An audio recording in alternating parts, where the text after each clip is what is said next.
পিলখানায় BDR হত্যাকাণ্ডের সঙ্গে সংশ্লিষ্টদের বিচারের দাবিতে ট্রাইব্যুনালে অভিযোগপত্র জমা দিয়েছেন নিহত সেনাদের পরিবারের সদস্যরা। তৎকালীন প্রধানমন্ত্রী শেখ হাসিনা, সজীব ওয়াজেদ জয়, মইনুর আহমেদ, নিরাপত্তা উপদেষ্টা তারিক সিদ্দিক সহ ৫৭ জনের বিরুদ্ধে অভিযোগ জমা দেওয়া হয়েছে। অভিযোগে বলা হয়, বাংলাদেশের দুটি প্রধান বাহিনীকে ধ্বংস করে আওয়ামী লীগ মতবাদ প্রতিষ্ঠা করার উদ্দেশ্যে এই গণহত্যা চালানো হয়েছে এবং তাদের পরিবারের সদস্যদের গ্রেপ্তার, গুম ও হয়রানি করা হয়েছে, যা মানবাধিকার লঙ্ঘন। পরিবারের সদস্যরা বলেন, পিলখানা হত্যাকাণ্ডে যে মাত্রায় ষড়যন্ত্র হয়েছে তা বিডিআর বা সেনাবাহিনীকে ধ্বংস করার জন্য নয়, সার্বভৌমত্ব ধ্বংস করার জন্যই। তারা বলেন, যারা প্রকৃত কুশীলব তাদের যেন নাম উঠে আসে, এই জন্যই অভিযোগ দাখিল করা হয়েছে।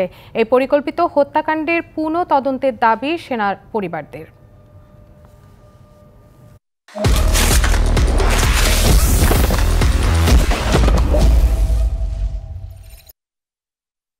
এই এতগুলো অফিসারকে হত্যার মাধ্যমে এদেশের সার্বভৌমত্ব এবং সেনাবাহিনী বা সশস্ত্র বাহিনীর যে ক্ষমতা, এটাকে একেবারে ধ্বংস করে দেওয়া হয়েছে।